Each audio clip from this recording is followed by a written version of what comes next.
महराज मलिक ने कहा है कि सफाई मुलाजमीन है, सफाई मुलाजमीन की करोड़ी के लिए टेंडरिंग के अमल में लूटमार है। बलवंत सिंह ने कहा कि सफाई मुलाजमीन रेगुलराइज करने के लिए सड़कों पर है। इतु ने बताया कि एक कमेटी बनाई गई है जो ये देखेगी कि इन तमाम मुलाजमीन को रेगुलराइज किया जाए। उमर अब्दुल्ला ने वादे किया है कि हुकूमत की जानिब से किसी शख्स को जमीन अलॉट नहीं की गई है। उन्होंने कहा कि सिर्फ सनतों के क़याम के लिए जमीन अलॉट की गई है। वो मीर सैफुल्लाह के सवाल का जवाब दे रहे थे। चीफ मिनिस्टर उमर अब्दुल्ला ने कहा कि वो सयाहत के शोबे को फ़रोग देने की कोशिश कर रहे हैं। मुख्तलिफ सयाहती और मजहबी मकामात पर तवज्जो मरकूज कर रहे हैं। सियाहती मकामात के इश्तहारात पर ज़्यादा तवज्जो देने की कोशिश है। श्रीनगर में सियाहती मकामात को भी तरक्की देने के ख्वाहां हैं। पवन गुप्ता ने सेहत के बहुत से इदारे बगैर सरबराह के होने, स्कूल भी स्टाफ की कमी और मेडिकल एजुकेशन में गड़बड़ का इल्जाम लगाया। Take us along, sir. A government servant shall be eligible for being declared as quasi-permanent if he has been in continuous government service for more than 3 years in a department which is not as a whole temporary. A. Employees may be declared quasi-permanent against permanent posts or such temporary posts which have been in existence for 3 years or more, and B. Against such temporary posts transferred from plan to non-plan establishment which have been in existence for 3 years or more on non-plan establishment. C. No person may be declared quasi-permanent against a plan post. 2. In a department which as a whole is temporary. A. Such posts of the department may be declared as quasi-permanent which have been in existence for 10 years or more and are born on non-plan establishment. B. Such of the employees of the department as are otherwise eligible for quasi-permanency may be declared quasi-permanent against the post declared quasi-permanent as per A above. C is a vital component of Jammu and Kashmir's economy, contributing significantly to its GDP and employment generation. The sector provides direct and indirect livelihood opportunities to those associated with this sector, like hotel staff, tour operators, taxi drivers, souvenir vendors, and local youth in general. The following steps are being taken to enhance tourist inflow into J&K. Efforts are being made to promote various forms of tourism, such as adventure tourism, MICE tourism, golf tourism, eco-tourism, pilgrimage tourism, cultural and heritage tourism. This diversification is intended to attract a wider range of visitors. Department of Tourism has been promoting prominent tourist destinations of Jammu and Kashmir through advertising campaigns at national and international platforms. Department of Tourism J&K is considering development of offbeat destinations like Gurez, Keran, Bangas, Tosa Maidan, Aharbal and Dodpatri, Matsil, Badarwa, Sukrala Mata, Pancheri, etc. for attracting more tourists. B. Total number of visits in UT of J&K 2023 2 crore 11 lakh 80,011, 2024 2 crore 35 lakh 90,081. C. The details of various infrastructure related works taken up during the last 3 years by Tourism Department are as under.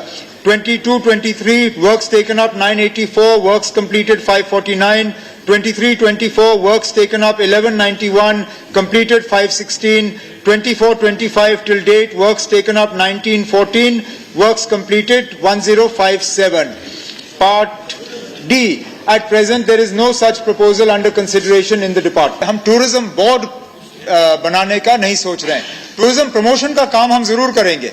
जिन जगहों का नाम सागर साहब ने सवाल के जरिए लिया है, डल लेक हो, डल लेक के आसपास निशात, शालीमार, हारवन, चश्मशाही, परी महल, ये तो श्रीनगर की खासियत है. इन चीजों के अलावा श्रीनगर के पास है क्या? हम श्रीनगर में यही चीज जो है बेचते हैं, अपना डल लेक, नगीन लेक, हमारे मुगल गार्डन्स, हमारा ट्यूलिप गार्डन, हरी पर्वत फोर्ट, हमारी जो जियारतें हैं, मंदिर हैं, गुरुद्वारे हैं, यही तो हम प्रमोट करते हैं. तो हमारा जो है सारा फोकस श्रीनगर टूरिज्म के प्रमोशन पे इन चीजों के हवाले है जिनका आपने जिक्र किया है.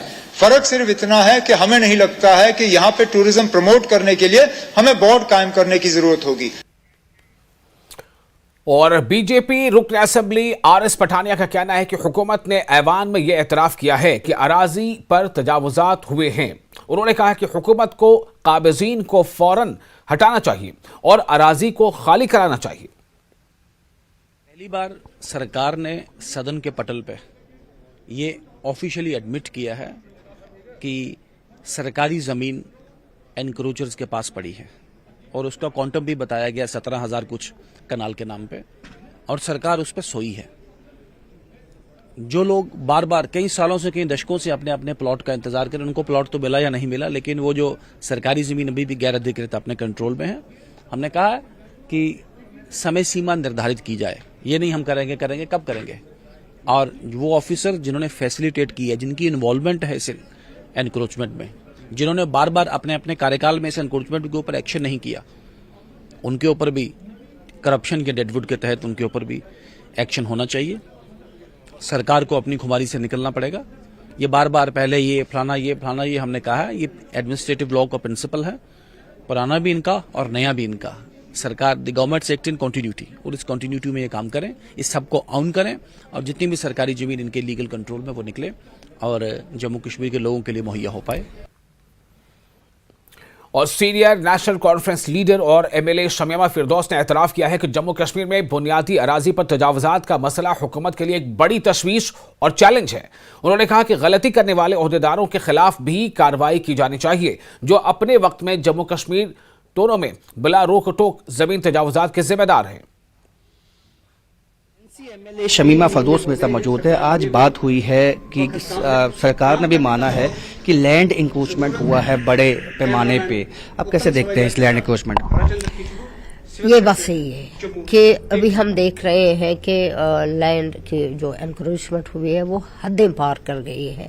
तो ये बड़ी चुनौती है, एक बहुत बड़ा चैलेंज है गवर्नमेंट के लिए कि वो रेवेन्यू जो डिपार्टमेंट है, जो इसमें तहसीलदार होते हैं और इनमें जो कागजात पेपर्स होते हैं, वो कैसे उन्होंने किया, कैसे इसमें पटवारी जो सारे कुछ होते हैं जो साइन करके देते हैं, तहसीलदार देते हैं, तो वो कैसे हुआ उनको देखने की जरूरत है। और गवर्नमेंट के सामने मुझे लगता है ये एक चैलेंज है और उनको बहुत ही नाजुक तरीके से सेंसिटिव इशू है, वो देखना चाहे कि किसके हाथों ये गया है, लैंड किसके हाथों गया है। अब उनसे एक चीज है कि वो इसमें नोटिस वो इशू करें, तो वहाँ जो हकीकत होगी जमीन की वो देखें और उसमें फिर वो बाज़ाब्ता तौर पर वो रिजेक्ट कर सकते हैं। आपको लगता है इसमें कार्रवाई भी होनी चाहिए, क्योंकि आपने कहा तहसीलदार पटवारी भी जो है उन्होंने कैसे किया, तो इस पर देखना चाहिए। देखिए, जब तक कार्रवाई नहीं होगी तब तक कैसे वो सीखेंगे। कार्रवाई तो जरूरी है पटवारी से लेकर ऊपर तक कि कैसे हुआ है, क्योंकि जब तक इसमें उन्होंने देखा नहीं होगा हम कैसे एडजस्ट करेंगे। बहुत सारी ऐसी चीजें हुए, आप यकीन नहीं करेंगे, मेरी कॉन्स्टिट्यूएंसी में जो बिरार नंबल है, एक लगून है, बहुत बड़ा मशहूर लगून है, कि हम देखते हैं उसको पता ही नहीं चलता है वो सरकारी लैंड थी और किसी किसी जगह किसी का लैंड था, मगर मोस्टली वो लगून की वो जो लैंड है बड़ी खूबसूरत जगह है। उसमें हमने इन 10 सालों में देखा कि इतने कागज, इतने हेरा फेरी हो गई और जो जमीन है वहाँ पे वो किसी ने शेड बनाया है, किसी ने मकान बनाया है, किसी ने ऐसे ही उसमें ऑक्यूपाई किया है, किसी ने गाड़ी रखी है। तो वो लैंड हमारा जो सोना है उसको बोलते हैं that is a golden land, तो वो खत्म हो गया है। अब उसमें देखने की जरूरत है। वो डेवलपमेंट डिपार्टमेंट जो है वो भी कंसर्न है और रेवेन्यू डिपार्टमेंट भी। Thank you very much. शुक्रिया। तो शमीमा फिरदौस जिनका ये साफ कहना है कि लैंड इंक्रोचमेंट हुआ है, ये एक चैलेंज है गवर्नमेंट के लिए कि किस तरह से इसको वेकेट करना है, और कार्रवाई की भी इन्होंने बात की है कि जो तहसीलदार या पटवारी ऐसे हैं जिनके समय में ये हुआ है उन पे कार्रवाई भी होनी चाहिए। कैमरामैन साबिर भट्ट के साथ राजेंद्र वैद, न्यूज़ 18 जम्मू। और डिप्टी सीएम सुरेंद्र चौधरी का कहना है कि पुलिस उनके हाथ में नहीं है और इसका कंट्रोल कहीं और है। उन्होंने कहा कि अमन और अमान से मुतालिक सवाल भी उनसे ही पूछा जाए जिनके कंट्रोल में यह सब है। उन्होंने सवाल किया कि क्या पाबंदी लगाने की जरूरत थी। उन्होंने कहा कि सीएम ने जो बयान दिया है वो बहुत गौर और फिक्र के बाद दिया गया है। जब आपको पता है पुलिस हमारे हाथ में नहीं है, पुलिस कहीं और है, उसका कंट्रोल कहीं और है, तो इसमें मेरे ख्याल कोई सवाल हमसे बनता ही नहीं है। हमें पूछिए सरकार क्या करना है, सरकार क्या कर रही है। लेकिन जहां तक लॉ एंड ऑर्डर की प्रॉब्लम है वो जिनके पास पुलिस है वो जवाब दें क्यों हुआ, कैसे हुआ, और ये अगर ये इनको बैन किया गया, इतनी क्या जरूरत पड़ी थी। जब हम कहते हैं जम्मू कश्मीर के हालात ठीक हो गए हैं और ठीक हो रहे हैं, तो मुझे लगता है कि अब हमें इन चक्रों में रहना चाहिए। सीएम साहब को कॉन्फ्रेंस में नहीं लेना, यूटी तो है लेकिन कॉन्फ्रेंस में नहीं लेना। मैंने कहा ना कि सीएम साहब ने जो बयान दिया उन्होंने सोच समझ के दिया, और जो कहा, जो मेरे लीडर ने कहा, जो मेरे बॉस ने कहा, जो चीफ मिनिस्टर ने कहा, हम उसी में राजी हैं।